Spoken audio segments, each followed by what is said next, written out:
Batman's utility belt is almost as famous as he is. Batman has become the hero that everyone expects to be prepared for all situations, no matter how outlandish. But does that mean that all of his gadgets have been hits? No. In fact, some have been pretty silly. Hand me down the shark repellent bat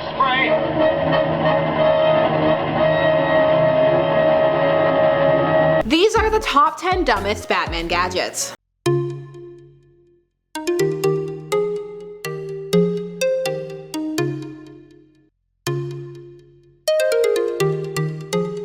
Let's start off small with the Bat camera at number 10. This is just on here for the name. Bruce, it's just a camera. Stop putting Bat in front of everything. This is why people make fun of Green Arrow and his aeroplane. Batman needing and using a camera makes sense, but calling it the Bat camera, like just by the virtue of it being Batman's camera makes it special?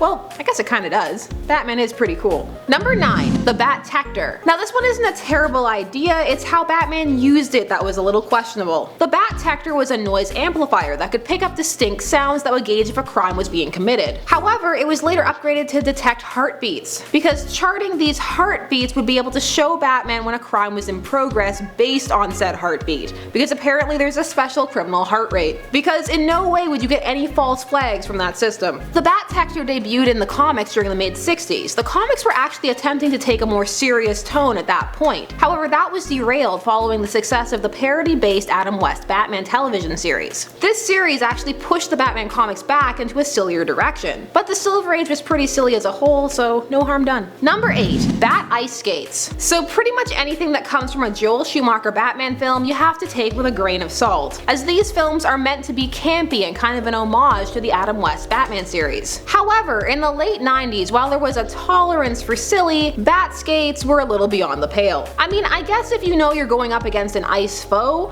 but you know what else would be great? Maybe some bat salt in the bat plane, or Batmobile. It seems like those would be less likely to malfunction than retractable skates. These skates were featured in Batman and Robin, which successfully halted the Batman franchise for a number of years, until the Nolan movies came out. At least so people say. Number 7. Bat cuffs. Now it's not silly to think that Batman would have some kind of restraining device on him, but you would think the world's greatest detective would be using something a bit more secure than handcuffs, especially with the level of villains he's working with. Half of them escape from Arkham on a weekly basis. He had better not just be leaving them somewhere in bat cuffs. Really, that's a job for electrical ties. Also, it's a nice vain touch to imagine him having these custom bat cuffs made. I wonder what the manufacturers think. These made their first appearance in the Batman movie of 1966 and were also in the 90s animated series. Number 6, the famed BATARANGS. Batman has a series of special BATARANGS, or rather he had. He still does, but it's definitely less official. Amongst these wonderful BATARANGs were the Seeing Eye BATARANG, the Flashball BATARANG, and my personal favorite, the Police Whistle BATARANG. Does he just use that last one on criminals who aren't very serious and they hear the police whistle and just run away? I sure hope so. Batman pretty much has a BATARANG for every occasion. At this point I'm starting to wonder if it's because they're actually useful or because he can't stop collecting them. Still, for standard use as in always being carried around, I think regular and electric and ice are probably good to have on hand. You need to have some room for other things in the belt. Other things like our number 5, the kryptonite ring. So it varies from author to author whether or not Batman is constantly carrying this around with him. Is he that paranoid? Well, sometimes yes. But unless that pouch has some serious containment built in, carrying around kryptonite is canonically proven to not be good for humans. This is because kryptonite emits a radiation that is carcinogenic. Pre-latest 2 reboots, Lex had actually developed cancer because he was carrying a chunk of kryptonite around with him at all times. So Batman, maybe a bat red solar ray or something, because really, your health comes first. Number 4, Bat's shark repellent. The beloved classic from the Batman film of 1966. The whole scene, Batman dangling over top of the terrible shark, the Bat's shark repellent, how committed Adam West is to asking for it. Hand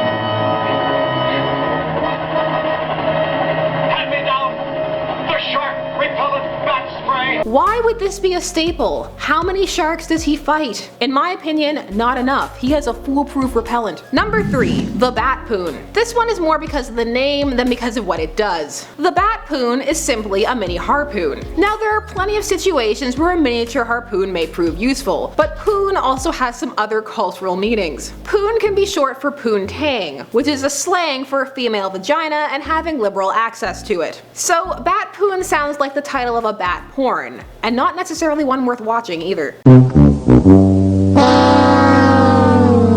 Number the Bat credit card. Yet another edition of the Schumacher Batman and Robin film and a running joke of the Nostalgia Critic. This Bat credit card was for a one-off auction scene and clearly meant as a joke, but it's just so cheesy and raises so many questions that you are for some reason asking at that moment, which you really shouldn't be because you're watching Batman and Robin. Questions like, does he ever use it? Can't it be traced? Does he ever up the limit?